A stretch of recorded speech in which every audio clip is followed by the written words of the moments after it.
Welcome to 1111. I have Mike here today. Hey, Mike. How's it going? Good. Thanks for being here. Excited to be here. Awesome. So, Mike, inner work, what does it mean for you? And, how did you stay committed to inner work? Yeah, I mean, honestly, I might have a different definition for you depending on when you ask me or what day of the week. But right now, in the moment, we hear the word intentionality thrown around a lot sometimes when we think of inner work. And I think of like intentionally committing to exploring yourself and being curious about yourself and the whole process of better understanding oneself with the ultimate goal of becoming better versions of ourselves. If you remember, like our time together, it was pretty appropriately put out there about becoming our great man and achieving that, potential in oneself. But before you do that, you kind of have to take a step back and better understand ourselves to do that. And that's kind of what I think of when someone says they're exploring inner work. Mhm.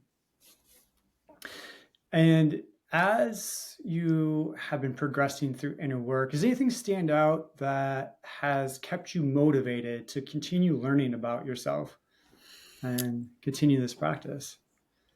Well, I think the shifting of a perspective has kept me motivated. And what I mean by that is, I think before I really got, or we really got heavy into inner work and starting it in like 2020 and progressing a couple years after that. Before that, I felt like I was always trying to reach a destination or achieve a goal. And I think shifting a mindset and a perspective a little bit about, especially under the umbrella of inner work, is like it's a journey. I don't think you ever feel like you get there. You're and I think it kind of takes a little bit of the pressure off because you start defining things by progress, not by is it black and white, did I achieve it or not? Because then sometimes I feel like you could set yourself up for failure. So I think like shifting the mindset and understanding that this journey we're all on is just that, a journey, and it's not kind of always a defined specific path, but measuring yourself by progress, I think has been really important in terms of keeping me motivated because before, when it was black and white, I would get demotivated by not reaching a certain point. But now I kind of feel better along the way by understanding that it is a journey, if that makes sense. It does. Yeah, I think especially coming from the business world of reaching goals and needing milestones and deliverables, whatever it may be. And a lot of times in work, you're not going to see that. And, Right. but being able to reflect on like, yeah, but here's my progress. I think that's a good relationship to what we need to kind of see sometimes, but just truly having the understanding that it is a journey, and sometimes that aha moments are going to take a while. Yeah. There was a quote, and I'm gonna forget the guy who said it. I know he had a military background, um, Mhm. but the point in tying back to what we're talking about really resonated with me. He said, focus on the gain, not the gap. And what I interpreted from that is it a journey or destination? If you think it's a fixed point you have to get to, I think we get frustrated by realizing that gap of where we are to that destination of where we think we should be. Whereas, like, if you focus on the gain, the progress I've made along this journey, those are the things that I think can shift a mindset and keep you more motivated and keep you down that journey that you're progressing versus getting frustrated that you haven't like reached a goal or a pinnacle. Mhm. Really good perspective. I like that. The gain and versus gap. And Mike, what, or if you look over the last handful of years being in this, what have you learned and applied into your life that's really made a difference? Whew, a lot of things. Reflecting back on our time in the mastermind together, I have these like phrases and that take me back to certain areas, certain pinnacle moments that are just really impactful moments that changed perspective or really kind of unlocked something. I mentioned the focus on the gain, not the gap. But one of my mantras I took away from this experience was that crisis equals opportunity, and things like when quote unquote shit hits the fan, don't be afraid to assemble a team, assemble an inner squad. We did it many times, along the mastermind of kind of assembling that team that could help you get through something, and don't be afraid to seek or help guidance. And again, it's a perspective shifting kind of mindset of, okay, I'm experiencing crisis, instead of just saying woe is me, it's like shifting that mindset of here's a test and here's something I can really learn and become better for it. That's what that opportunity is. So like the whole crisis equals opportunity really was impactful for me, and I actually owe it to Sean, as he kind of said it as we were talking about something, and this is in reflection of January 2021 when I had a pretty big physical scare, medical scare, and it really helped me get through not just the physical rehab of that moment, but more so the mental component that was associated with that trauma to become just more headstrong in dealing with that. Again, shifting that perspective. I'd say another thing that was really impactful was reshaping this definition of a man, getting rid of that old stigma of maybe what, our parents' generation or our grandparents' generation, how they might define like what it means to be a man. And it would probably be things like they would describe as, if you get kicked down, you got to just get back and toughen up and just get out there, like really kind of like strong, tough mentality. And I think that has changed for the better in terms of some of the things we defined as truly what it means to be a man, having emotional intelligence, to be able to feel the feelings, whether they're good, bad, indifferent, kind of not being afraid to go there, being vulnerable.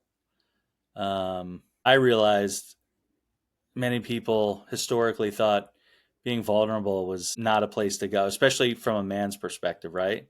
You can't show vulnerability as a man.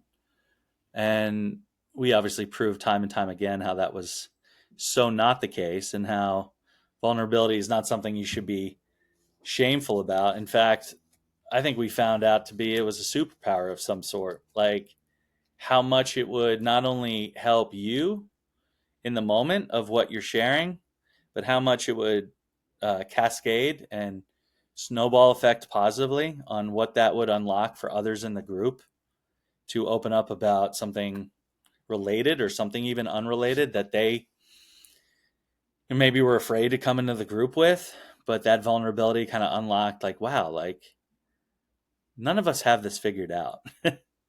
And that's the group dynamic and the accountability and all that made our group so great. Is like, some of them seem pretty polished, but we realized pretty quickly, like, we all have our things that we're dealing with. And I think once you see that and once you're able to be vulnerable, like it unlocked so much for others in the group that not only did it help yourself, it kind of felt rewarding that you knew you were helping someone else in some way, shape, or form. Important piece of this inner work journey is that it is not about being alone. It is the power of the group and the people that surround you that are also going through it, because there's so Yeah. much to learn from Yeah. other stories and experiences that unlock things that you didn't know about yourself, but you only can relate to it when someone touches upon that emotion in their story. And it's almost like, oh yeah, wow, I actually do feel it. And I didn't really talk about it because maybe I'm embarrassed about it, Right. or I don't know how to express that emotion. But this guy just got vulnerable about it, and it's okay. Yeah. And now I just opened up this, wow, I can relate to that. And I didn't know this was holding me back in essence. Yeah. So, so Exactly. powerful. Yeah. Yeah. Yeah, those are two great things. Any other items, Mike, that you think would be interesting to share here? The term alignment we used a lot too. Really look closely at like kind of what brings you energy or where there might be clutter in your life, things like that.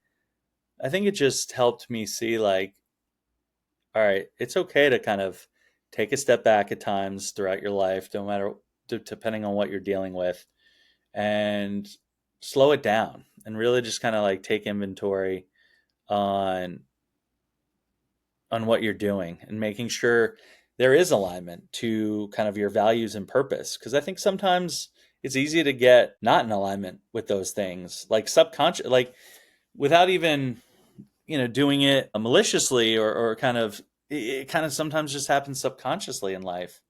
And I think just knowing it's okay to take a step back and really clamp down and say, is this aligned with my energy? Is this aligned with my current values and purpose? I think just knowing to do that, which sometimes people are just so caught up in the energy of life and all the things in life that sometimes cloud and get in our way, and it just, people don't feel like they have the time to commit to even do some inventory like that. But like, I think we all proved that doing those things really could be impactful changes that you might need to make in your life at times. Yeah, I think such a good point around this awareness of alignment and what does that actually mean for you? And when you start to introduce topics like you mentioned, like, is this aligned to your values?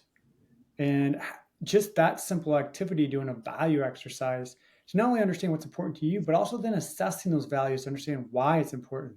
Yeah. Because I think what people will find out if you really peel the onion back is that sometimes those values are actually your parents' values and not yours, Right. truly. Or it's influenced by mentors or people that you surrounded your environment with growing up. Right. And if you can actually really be honest with yourself and reflect upon that, then you can really find your true values that really bring more emotion Yep. to tie things into your life, alignment perspective, right? Yeah, exactly. Well said. I know you've been doing some schoolwork in regards to this type of work.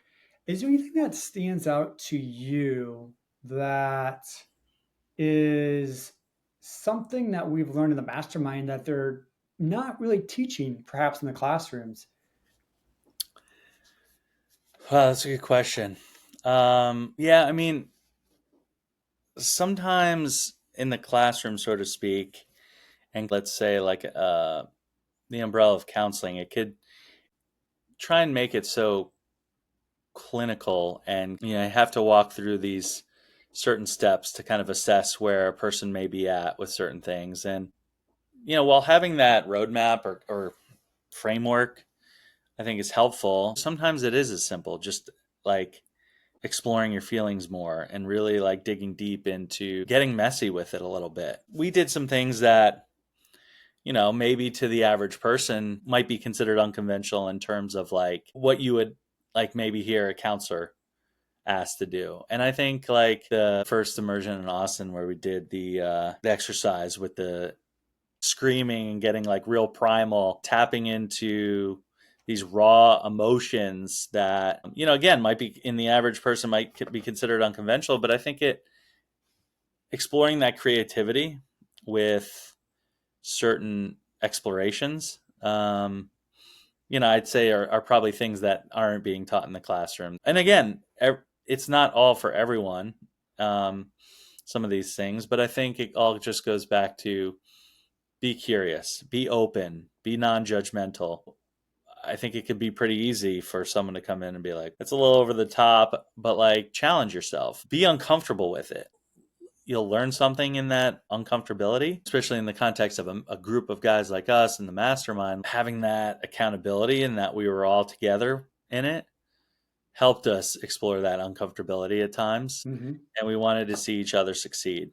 And we wanted to help each other along the way. And it was truly a brotherhood from that regard.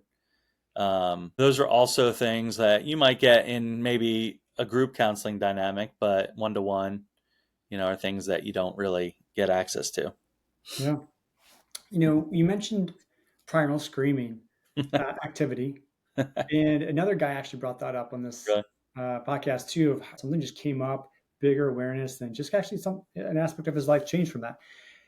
Did anything actually happen with you with those exercises at all? Yeah, a couple things. Like, I remember back to the point of vulnerability. I remember we were just wearing like shorts, and I've never been uncomfortable in that kind of environment of having my shirt off. And I think, being in a very non judgmental environment where, again, we were all in it together. And that plus kind of like just tapping into like raw emotions and not having a script, but just kind of getting, again, uncomfortable with it, I think unlocked an added extra level of self love that I could see Mhm. myself through a lens of this is silly. Like, why am I being so hard on myself? Life's messy. We're all messy at times. Like, and so yeah, I think it added a perspective of how important self love and self compassion are in this journey, right? I feel like, in terms of what I said about inner work and like becoming that better version of yourself, it's really hard to get there if that's a big issue for you. I think it's part of the exploration. If people have trouble with that, I would almost recommend starting there and kind of seeing if you have an issue with like self criticism over self compassion, because that can be a wound that's hard to get past if you're not willing to kind of explore that. Mhm. I really like that self criticism over self compassion. It's a good way to put it. And if you look back to your younger self, Mike, now that you know what you know, what would you tell him?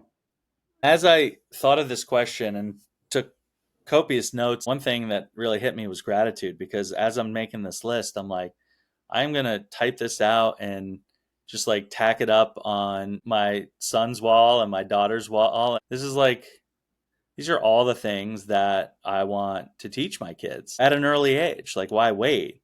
So, things I had written down. We talked about taking inventory. Like, at times throughout your life when needed, like really take inventory of your relationships. So, don't be afraid to, if there are relationships holding you back, don't be afraid to kind of explore that, or potentially even make some tough decisions about, is this serving me? Is this relationship serving me? On the flip side, surround yourself with people that challenge you. That's one of the things that I felt worked in a mastermind, is we all challenged each other in a different way, and we all brought something different to the table.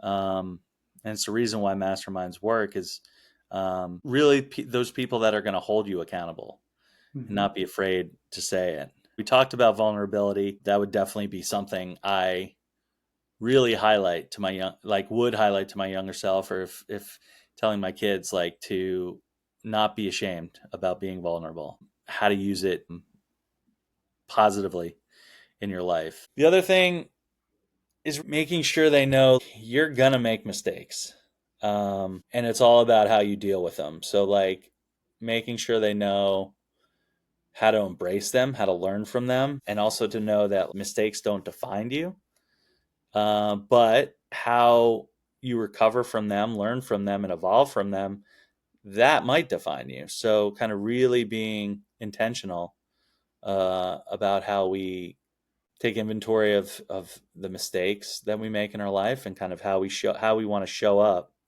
and become our best selves in response to those mistakes. We talked about self love.